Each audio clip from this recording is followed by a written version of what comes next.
The result of those first stops and the traffic has meant that we've seen the top three space themselves out a bit. Yeah, pretty much the same as it was before, Ben. In actual fact, there was 4 seconds from first to second, there was another 6 seconds from second to third, so it's actually fairly much maintained, I would say.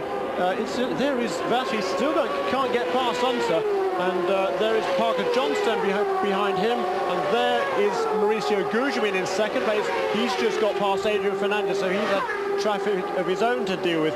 Meanwhile, Mark Blundell seemed to come through fairly slowly that time. He'd got passed by Andre Ribeiro, and Blundell was struggling to hold off the car of Brian Hurt, who was right behind him as they came past the complete lap 40. Alex Zanardi, meanwhile, is up in 12th place. The next one on his list is Dario Franchitti, but the team are asking him to look after his brakes a little bit. There is some concern that driving this hard, he could put too much strain on the brakes, and that's something he's going to have to be aware of as the race continues. 41 laps completed so far, and Jimmy Vasser, our race leader, from Mauricio Gugelmin and Michael Andretti.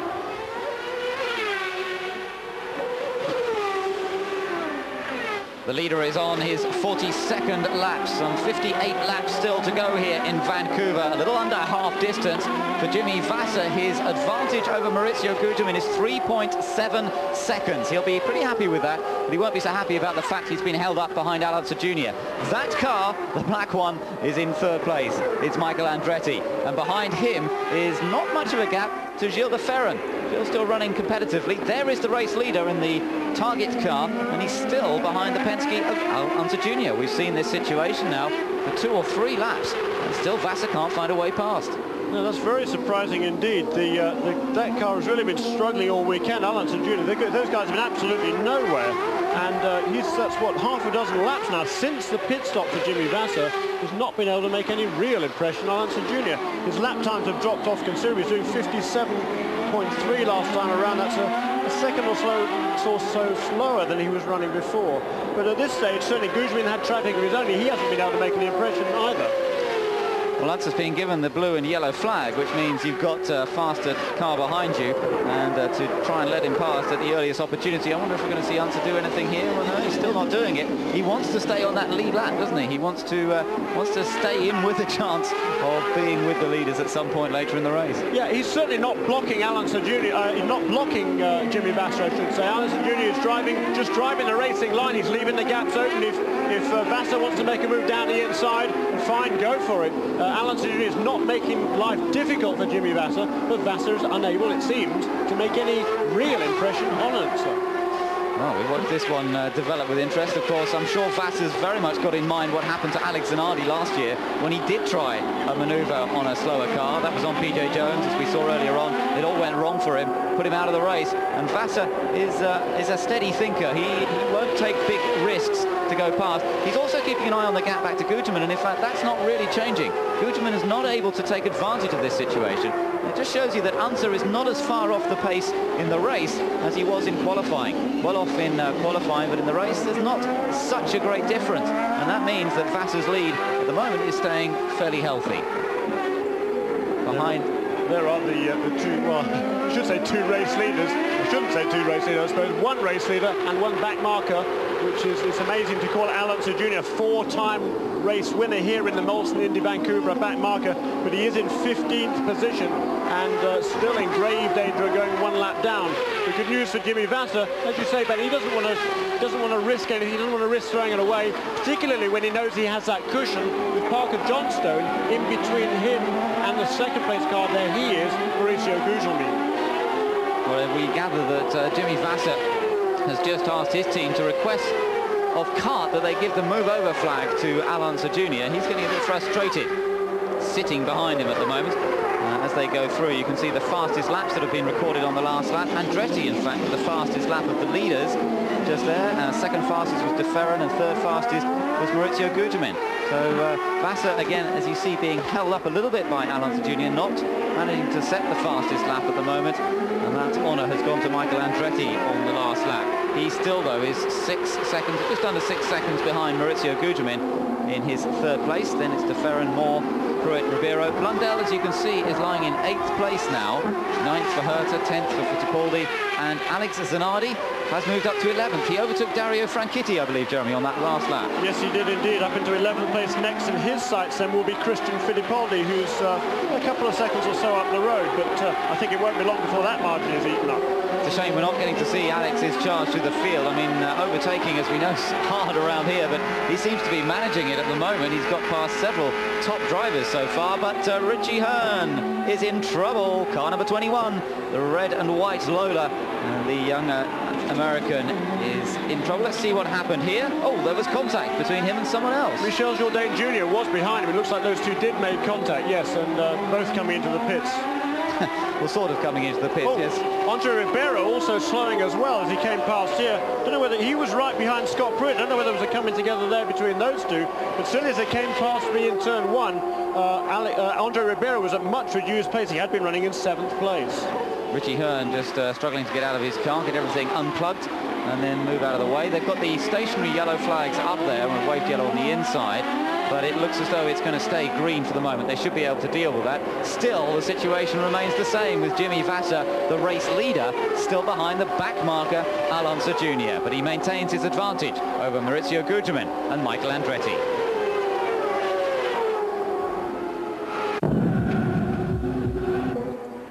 Alex Zanardi has moved himself up into 10th position in this race after going down the escape road that you can see right ahead of you there, coming into this hairpin. It's been a great performance, but the yellow we're under is partly as a result of Michel Jourdain and Richie Hearn making contact a moment ago. And we've got a chance to hear from Michel Jourdain in the pits.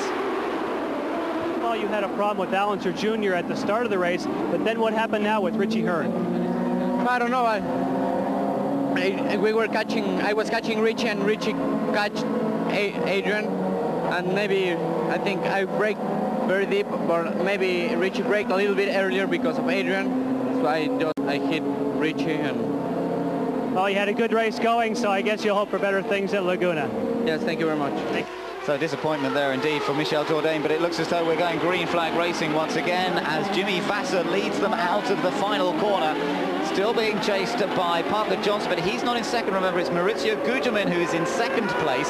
So the green and white car, forget that for a moment, he's a long way down the order. He's in 15th place. And 2nd place man is the red and white car of Maurizio Gugelmin. So Gugelmin here will be looking to get past Parker Johnson as quickly as possible into the hairpin. Down the inside goes Gugelmin. And that's a good clean manoeuvre. Michael Andretti tries to do the same, and he just squeezes past as well. I wondered for a moment if there was going to be enough space, but the 2nd and 3rd place men safely take their places, and now they can go chasing after Jimmy Vasser. And that nice big lead that Jimmy Vasser had built up has come to nothing because he's now got Gugelmin and Andretti right behind him again. But at least he has a clear track ahead of him now, and now we'll see how fast Jimmy Vasser really is. He's been very happy with that car all weekend. He and his race engineer, Julian Robertson. There is Alex Zanardi running a little bit wide there, and one of I think it's Scott Pruitt, off at the notch, the 2nd of the chicanes. Looks like fairly heavy damage, 2 flat tyres at least, and quite a lot of damage on that car of Scott Pruitt. Yeah, I saw Zanardi taking a funny line coming in. He'd obviously seen something and was trying to stay out of trouble there. And the reason, indeed, there... Oh, no, he's hit Herta. Zanardi's hit Herta as they come through the last corner, and it's caused a massive traffic jam. Papis try on. No, Max, what are you doing? Max trying to take advantage of it all, and, well, that just caused even more of a traffic jam. I think he was being a little bit optimistic, trying to squeeze his way through there, and we surely are going to have a full course yellow with that sort of mess going on. Vasser leads, Gugelmin in 2nd, Andretti in 3rd, and surprise, surprise, the full course yellow has come out after a complete mess in 2 parts of the circuit. The first part is right here, up at the chicane, the notch, as it's known, and Scott Pruitt off into the tyre barrier, but then more problems at the last corner when Zanardi managed to get past Brian Herta, but only with a bit of contact, and then that caused all sorts of mess. There's Max Papis, he's restarted, Alonso's restarted as well. But what a shame that all was, because things were going rather nicely at that point. Yeah, they were indeed, weren't they? There's Parker Johnson coming into the pits. It's a lap down, because here is, there's Scott Pruitt, golly, going over the top of, I think that's Adrian Fernandez's car, and a big accident there for Scott Pruitt. We saw here is Zanardi looking down the inside of Brian Herta. Herta turns in, and well, actually, yeah, there he goes. Was it Fittipaldi he came into contact with there, actually? Was it Zanardi or was it Fittipaldi? I'm not sure. I think, I don't know, actually. We'll check that when we have another look. It looks like Adrian Fernandez, as you say, under that first one there, Jeremy, with the incident with Scott Pruitt, and that did look nasty. It's a shame we haven't been able to pick that up from a little earlier on in the accident to see exactly what happened. Now here's another angle with Zanardi. This was looking at that same incident, and again you can just see there on the right going past Adrian Fernandez's car. Now Zanardi, yes, in fact had got past Herta, you're right, so it looks as though it may well have been Christian Fittipaldi who hit Brian Herta there. Zanardi was able to get past both Herta and Blundell in that incident, so Zanardi's got himself up to 6th position now. The Italian, who went right down to the tail of the field, is now in 6th. Amazing stuff from the Italian.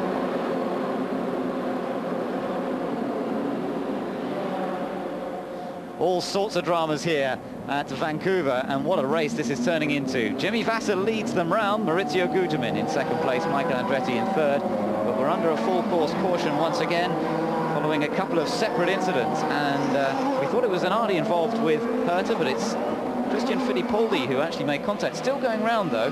Christian's lying in 8th position at the moment. You'll see him there as it goes through the picture, right behind Mark Blundell, who's moved up to 7th place now.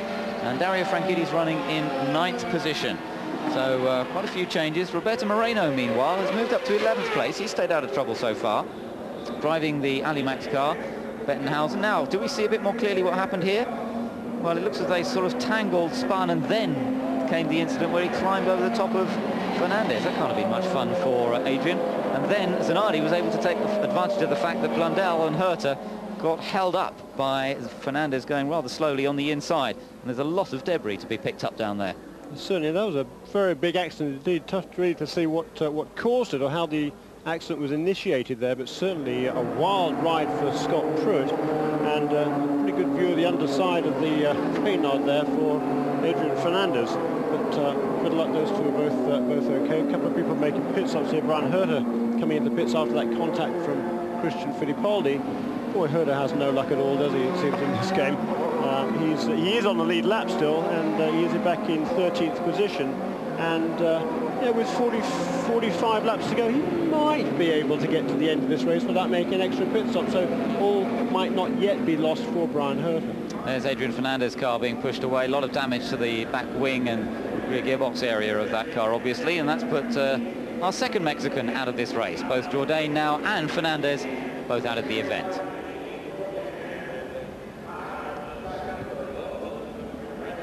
Jimmy Vasser is still our race leader as we're under full course caution. Maurizio Gugelmin 2nd, Michael Andretti 3rd, but all sorts of incidents and accident. Let's take a look at some of the action that we've seen over the last few minutes here in Vancouver. A couple of separate incidents that have caused all sorts of dramas. One thing it has meant is that Zanardi's moved up. Now here it is again from overhead. We're looking down at the bottom of the screen. You can see a spin between Scott Pruitt clambering over the top of Adrian Fernandez's car. Mark Blundell and Brian Herta almost making contact there on the left-hand side of the picture in trying to go round it, and that allowed Alex Zanardi to get past both of them and move up into 6th position. So that really was quite a remarkable incident indeed. A very tight circuit indeed. We've actually had we've had a race here already today, the Indy Lights race. Thankfully, it was quite an exciting race, but quite so much incident as that perhaps. We've got the winner of the Indy Lights race with us right now, Cristiana D'Amato. Cristiana, welcome, and just very briefly, tell us about your race and give us your view on that incident you just saw. Just for me, it looks like, of course, it was difficult to see, but for me, it looks like Pruitt was trying to move over Fernandez and didn't work out perfectly, it looks like. But of course, it's difficult to see, but from what we can see here at the TV, that's my point of view. Now, Cristiano, you raced in the Indy Lights race earlier. How do you rate this track in terms of as a driver challenge? The track there's got some pretty difficult spots, like turn 2. It's the fastest turn of the track, and it's pretty bumpy out there.